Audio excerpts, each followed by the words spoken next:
O Recuncho dos Libros, o programa da Radio Pública Municipal no que imos repasar a actualidade da Biblioteca Pública Municipal Enrique Rivera Rouco. O Recuncho dos Libros, o espazo para a lectura de Radio Eume.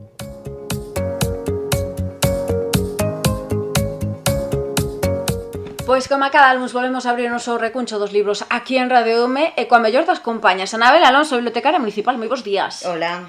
Hoxe, como sempre, imos falar de libros para os máis pequenos, libros para público adulto, libros de todo tipo de temáticas e comezamos, como sempre, con recomendacións e cun autor moi popular entre o público xuvenil, tamén entre o público adulto. Falamos de Eloi Moreno, que para que non coñeza é o responsable de grandes éxitos como Redes e Invisible.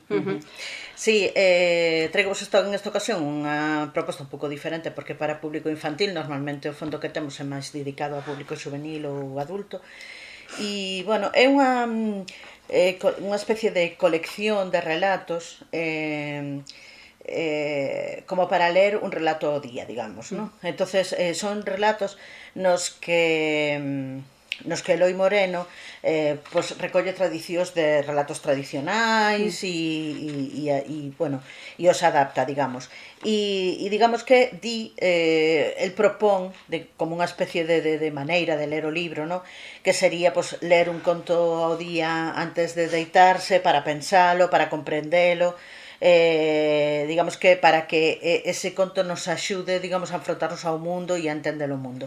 Este libro, además, foi, cando o mercamos no seu momento, foi unha desiderata de un rapaz que nos pediu que o mercásemos, un rapaz pequeno que é socio da biblioteca. E a verdade é que, bueno, resulta moi interesante dentro desa liña que ten sempre Eloi Moreno, un pouco de construcción así social, de falar de boas formas, non, de vivir e de saúde mental e de todas estas cousas, non? É o típico libro de relatos, non, que veñen con moraleja incluída, non, que nos axudan a aprender. Exactamente. Todos se esconden aí como unha especie de pequeno un pequeno recado, digamos, ao final. Cada un é a adaptación de un conto de algunha tradición ou de algún autor en concreto. Ao final ven o listado de quen son os, de onde naceron, digamos, eses contos. E despois tamén me parece que é unha cousa bastante interesante para profes, porque tamén é un bo traballo para ler cos rapaces en clase, porque son contos curtos que se poden ler nunha aula, digamos, sin problema e analizalos, non? De feito, se buscamos aí por internet, hai varios como non formularios, pero sí como exercicios, non? Hai propostas didácticas para traballar co libro. Bueno, non dixemos que as ilustracións son de Pablo Cerda, que son en branco e negro, pero bastante chulas, a verdad. E bueno, eso, que me parece que é unha boa ferramenta para traballar cos rapaces e para disfrutar, sin máis, dos contos, vamos. En galego temos unha proposta que pouco ten que ver con esta idea de Eloi Moreno, porque chega o superlibro das profesións. Pois sí, nesta ocasión trago un libro de materia, non un libro de ficción, aunque casi parece de ficción. É un libro sobre as profesións, pero sobre todo sobre profesións, digamos que un pouco extrañas, ou un pouco así tal. Se presenta con un formato moi como de cómic e a verdade moi chulo, con moitas ilustracións e además, digamos que aí en plan, por exemplo, ahora que abrimos aquí unha páxina ao azar, profesión arriscadas, catador de velenos, loucura de sombrereiro, rei dos golpes, clase de biología, cosas moi graciosas, e logo veñen eso, pequenas viñetas de cómic e ao lado explicación de algunhas profesións curiosas, digamos. Non é un libro para nenos moi pequenos tampouco. Non, bueno, non o temos posto a partir de 6 anos, porque realmente a información que ten tampouco é tanta, e porque además ten un ton como moi festivo e humorístico, non é a mellor un libro para prepararse un traballo sobre a profesión, sino máis ben un libro para disfrutar e botarse unhas risas. Ímonos ao público máis maior, ao público adulto, porque nos traes un con que comezamos? Co libro en galego ou con o libro en castelán? Que prefires? Pois o libro me dá igual, o libro en castelán que un éxito de vendas. Sí, un éxito de vendas. De feito, me gusta ter aquí os libros que recomendamos, pero ese non o podo ter porque está prestado, claro. Falamos de El Círculo de los Días, de Ken Follett. El Círculo de los Días de Ken Follett. Bueno, Ken Follett xa sabedes, non? Los pilares de la tierra. Claro, o sea, pouca xente verá que non les... pouca xente lectora verá que non les algunha vez algún libro de Ken Follett. Sí. Entonces, bueno, digamos que esta é a última entrega. E, bueno, conta eso, a historia de un mineiro, un extractor de sílex, que vai recorrendo aí un espacio e tal, e presentando os rituais que señalan con comenzo do ano, no? E aí se atopa con unha rapaza coa que empeza unha historia de amor. E, bueno, hai sacerdotisas, hai un pouco... unha cuestión bastante fantástica dentro de eso, de unha saga familiar e de época como nas mellores entregas de Ken Follett, de Los Pilares de la Tierra. Cantas veces o prestache de xa dende que está aquí na biblioteca? Pues, que nunca botou aquí moitos días. Non botou na estantería nada, o sea, nunca estuvo na estantería directamente. Está a fotocopia, para que saiban que se pode reservar se queren. Sí, bueno, iso témolo que apuntar tamén, porque seguro que hai moita xente que non sabe que se non atopa aquí o seu libro porque está prestado, hai unha lista da garda, non? Claro, Que te avisa. Sí, evidentemente, sí. Por eso deixamos as fotocopias, digamos, dos libros na estante de novidades, non?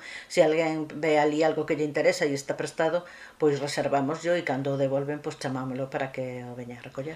Ken Follett, para a lectura en castelán e para a lectura en galego, unha muller premiada, ademais. Pois o último premio Xerais de novela de Abril Camino, que xa foi traducido ao castelán con moi boas críticas tamén, que se chama Mulleres que viven xuntas, e digamos que é unha obra que fala sobre o amor e sobre a paixón, pero tamén un pouco sobre a frustración.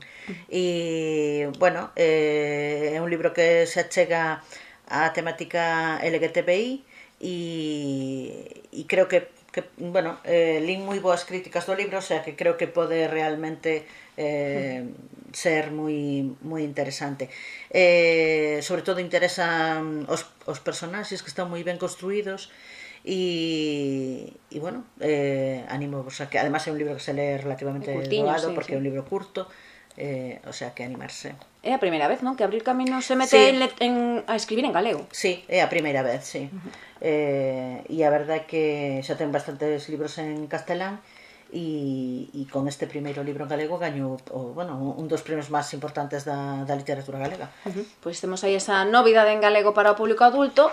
Imos falar xa da proposta que nos ides ter para mañá martes, porque martes de cómic, e como sempre, temos algún libro aí do máis interesante. Ímonos ao libro histórico xa casi. Sí, é un clásico. Xa recomendáramos hai moito tempo neste programa Will Eisner falando de Contrato con Dios, que é como unha pedra angular, digamos, do mundo da banda deseñada, e agora traemos The Spirit, que foi unha das súas primeiras creacións. Will Eisner é como, bueno, non sei, el Santa Santorum do mundo da banda deseñada. Hai unhos premios que veñen a ser os equivalentes a, non sei, aos Oscars de cine ou algo así, de cómic, que se chaman Premio Eisner. E que, curiosamente, é moi gracioso porque el mismo levou en algunha ocasión o premio que leva o seu nome. O sea que, porque foi un autor que estuvo en activo hasta casi os 90 anos. Digamos que foi o que orixinou a novela, o concepto de novela gráfica, a partir de... e ao que lle deu ao cómic como unha relevancia á altura da literatura, non esta cousa do tebeo, digamos, máis que a mellor podía ter como menos calidade, ou que, digamos, que el foi o que puxo o cómic no mundo da literatura, non? Claro, que sempre o cómic estivo moi ligado a historias de superhéroes, é dicir, a incluso cousas un pouco menos serias, por dicir así, temáticas menos serias, non? El sí que plasma outro tipo de literatura. Sí, da que aquí en The Spirit realmente ven sendo un superhéroe, porque, bueno, é a historia de un home que ten como un alter ego de Spirit, que se dedica pues, a eso, a axudar a xente e a solucionar, digamos que, problemas un pouco ao estilo de Batman e, ¿no? Un vengador nocturno destes, ¿no? Claro, exactamente. E aí con unha estética determinada, tal. Pero bueno, hai cousas interesantes neste libro que ao mellor foron como precursoras, non, de outras cousas máis adiante. Esner ten eso, unha obra moi prolífica e moi interesante. E ánimos, pues, nós temos como unha especie de colección de tres volúmenes de Spirit, o sea que achegadevos ao mundo do cómic clásico. Estás achegando cada vez máis xente ao mundo do cómic, a pesar de que antes era un xénero un poquinho, pois como que daba medo, ¿no?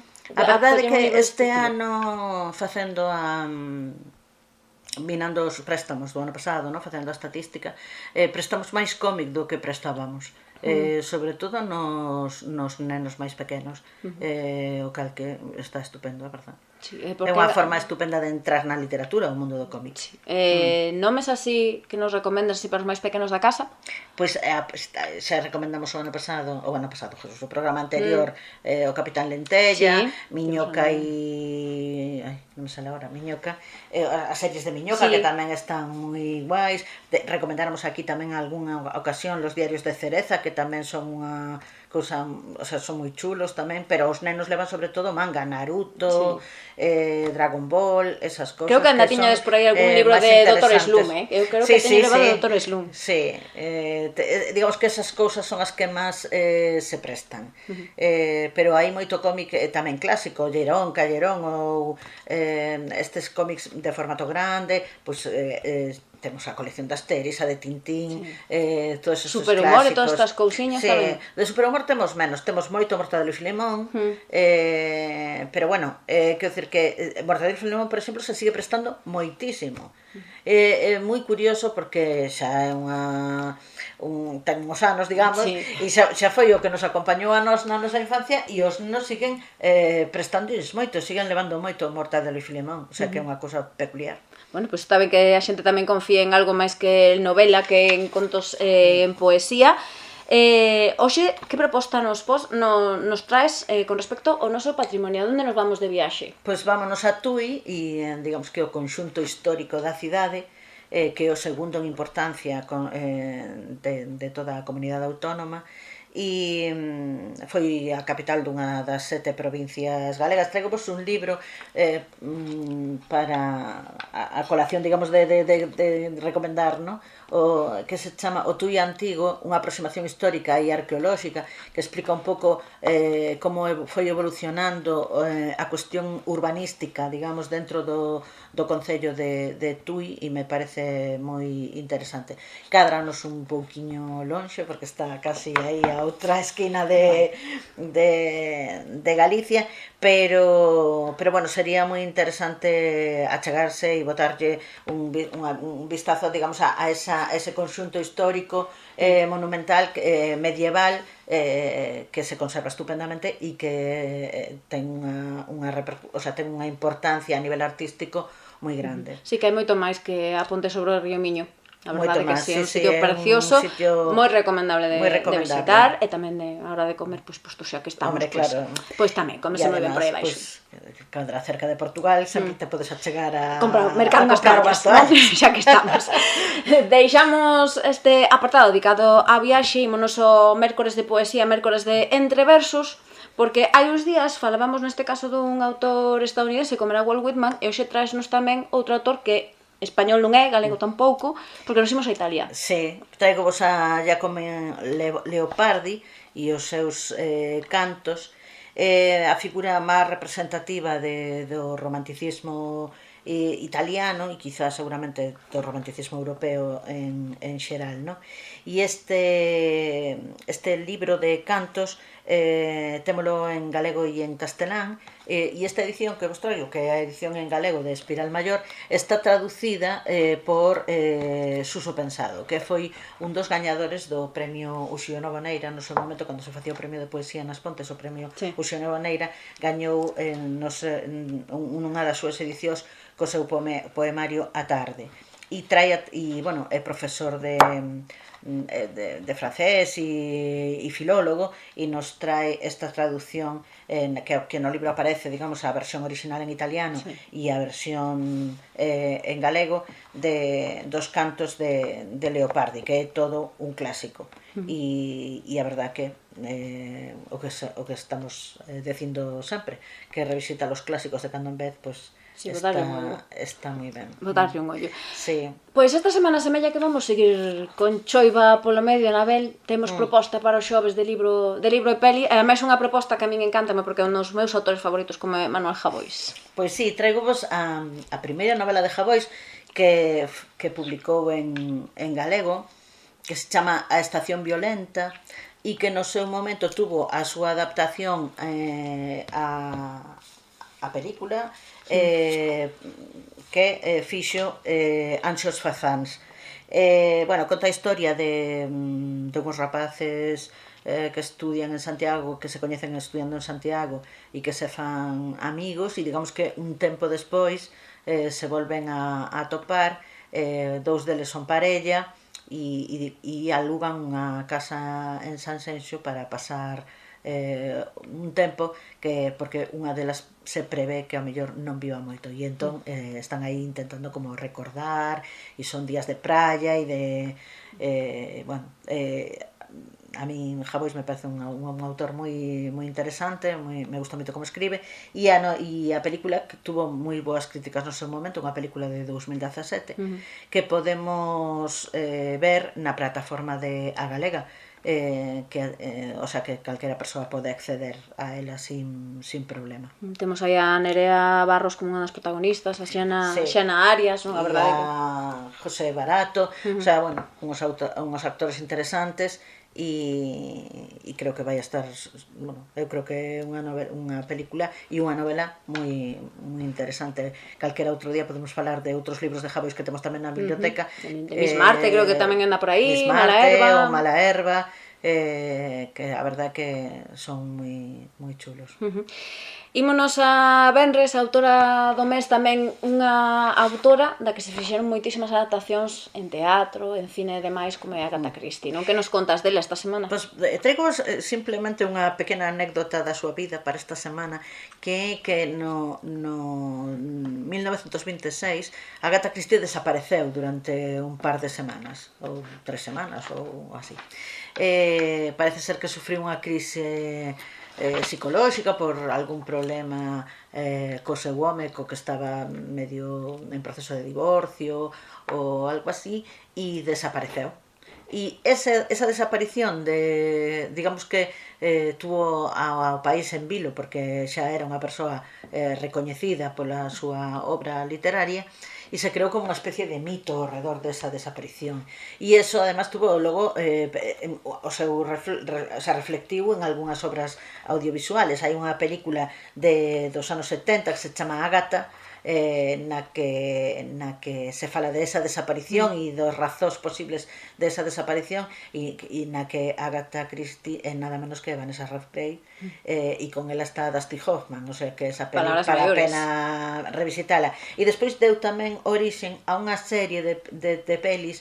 A primeira era Agatha e la verdad del crimen, que se supón que nese espacio de tempo que ela desapareceu e se alonxou, digamos que se registrou nun hotel con un nome suposto e non sei que, aí isto xa entra dentro da ficción, aí axudou a resolver algúns crímenes. Entón, digamos que estas películas, que son, creo que de momento 3, Agatha y la verdad del crimen, Agatha y la maldición de Easter e Agatha y los asesinatos de medianoche, é Agatha Christie a que, digamos, toma o papel protagonista e resolve eses misterios. Pero soubose definitivamente por que desaparecer ou non? Nunca houve versión oficial. Hai moitas teorías, se cree que foi por eso, que por unha crisis... Ela nunca confirmou nada. Non, nunca confirmou nada. Se cree que foi por unha crisis psicolóxica, pero tamén se falaba de un posible trauma hasta o punto de sufrir unha disociación porque se registrou co nome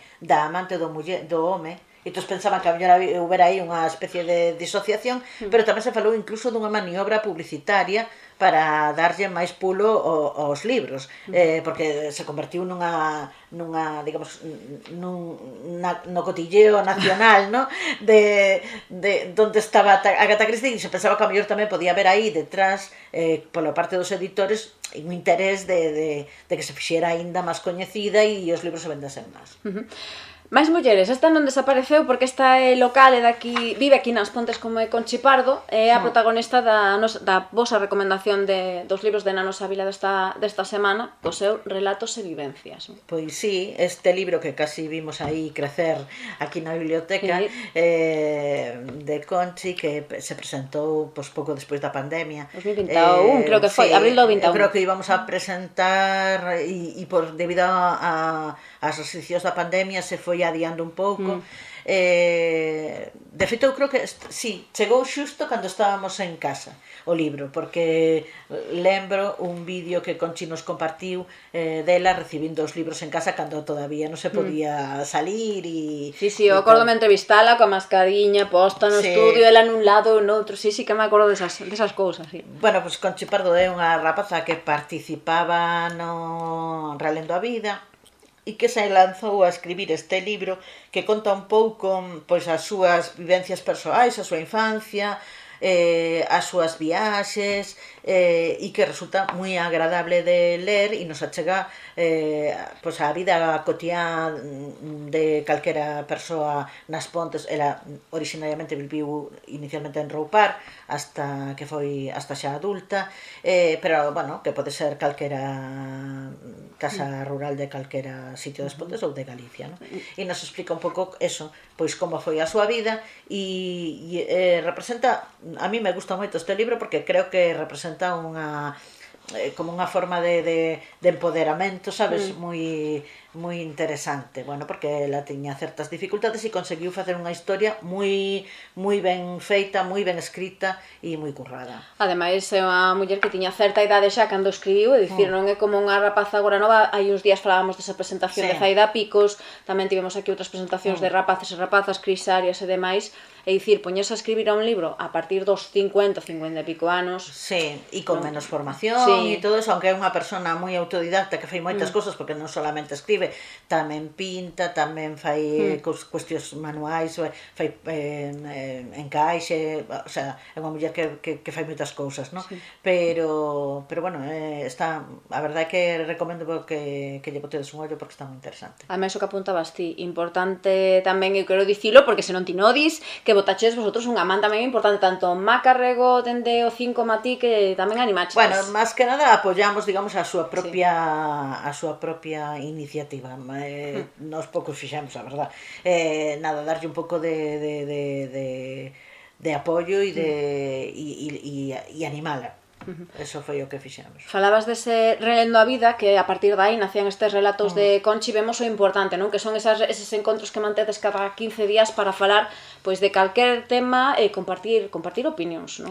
Sí, é unha actividade que estamos moi contentas de esa actividade. Naceu este libro, pero naceron máis cousas. Por exemplo, que varias mulleres das Pontes participaran naquel documental de Illa Bufarda, Negro Púrpura, onde se falaba do dentón, do caruncho do centeo, e varias mulleres das Pontes participaron nese documental porque viñeran no seu momento as directoras a unha sesión de relendo a falar con elas sobre ese tema. E bueno, cada vez traemos un convidado, un tema diferente, intentamos tocar todo tipo de temas e falar de todo tipo de cousas e por suposto é unha actividade que é aberta a calquera persoa que se anime e que lle apeteza, pois non ten máis que achegarse pola biblioteca.